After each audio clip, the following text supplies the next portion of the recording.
হ্যাঁ বলুন, কি হয়েছিল আপনার? কি হয়েছিল আপনার? ছোটখাটো একটা স্ট্রোকের মতো হয়েছিল। হঠাৎ প্রেশার প্রচুর বেড়ে গিয়ে ঘেমে টেমে একেবারে মারাত্মক অবস্থা। তারপরে নার্সিংহোমে ভর্তি হয়েছে নাগরবাজার ILS-এ। সেইখানে সমস্ত টেস্টের রিপোর্ট এটা রঞ্জিত চক্রবর্তী। তারপর কি হয়েছে? তারপরে বিভিন্ন রকম টেস্ট হয়েছে।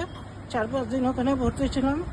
তারপরে দেখি মা সব রিপোর্ট ভালো, সব ভালো এসেছে? সব ভালো। মাকে কি ডেকেছিলেন?